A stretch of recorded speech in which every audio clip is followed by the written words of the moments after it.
Mommy, why do people fight in church?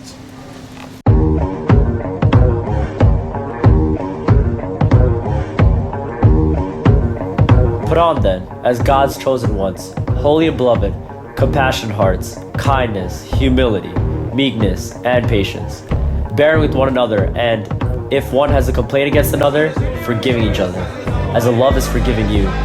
So you also must forgive. And above all these, put on love, which binds everything together in perfect harmony. Colossians 3:12-14. During the service, our hands offer each other peace, but during these meetings, these same hands point in contempt. Years I have spent learning in Sunday school on what to do, and this one day makes me doubt them all. Do they not realize that we look up to them? Do they not realize that we are watching? Honestly, they're all just trying to do what they think is best. But is a shouting match the best method we can think of to select the best idea? I have witnessed the hypocrisy in our church far too much. The politics, the lies, the name-calling, the hatred, the insults, and the mudslinging. The early church, all the believers in the society were bound by a fellowship, and even in disagreement, they spoke with each other with respect. Believers were of the same spirit and were the members of the same body. Can I ask you all one question? As youths of the Ultimatum Church, do we idly stand by and watch this hypocrisy grow? Or is it finally time we stand up for our Father in heaven and protect the love that should be forever present in His home?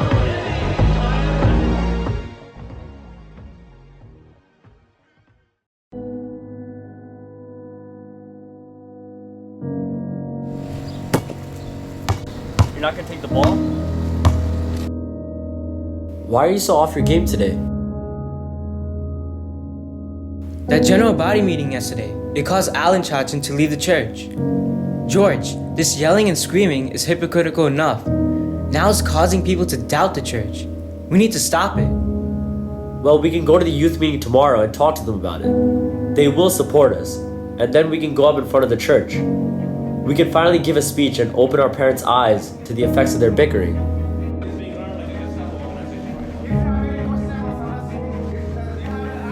They don't listen. They completely disregarded what we had to say. Don't they understand people are leaving? Enough is enough. I'm going to create a new church. You think you just make another church? Yeah, there's nothing left in this church, that's why. I still have hope in this church.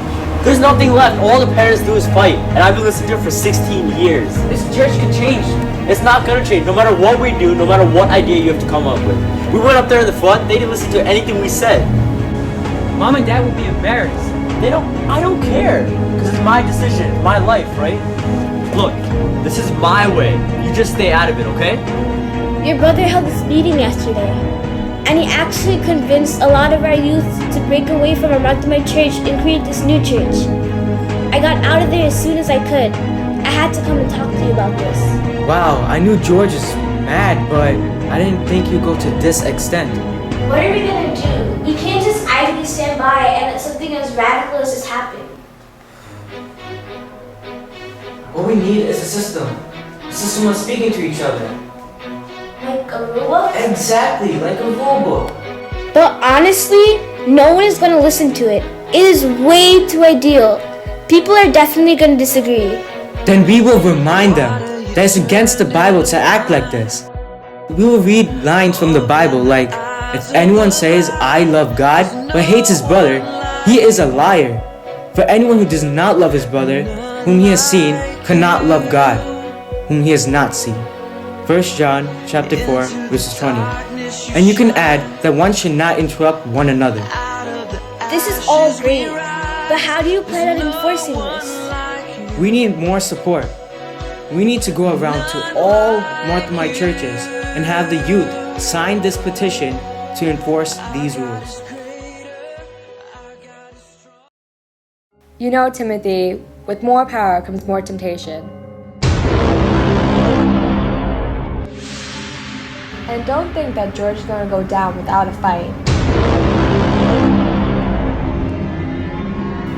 Well, at least it can't get any worse. Who are you?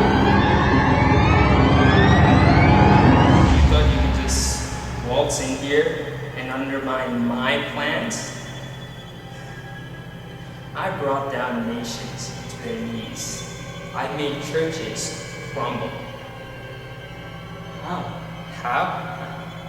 Timothy, all you have to do is divide the people. Divide and conquer. You see, if I make the church turn against themselves, soon they forget about me. You? Where are my manners?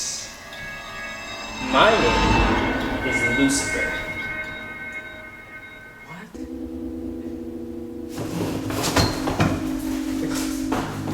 They always do that.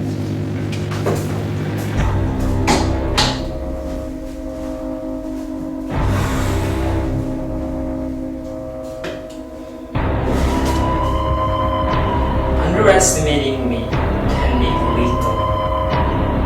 I have more power than you could ever imagine. What do you have? God. And through God, hope. And through hope, strength. And through strength, courage. What is going on here? This person, how many times this person has a question? Is it please? Enough! And if you're unwilling to even follow God's rules, the youth has no choice but to leave. This is our ultimatum.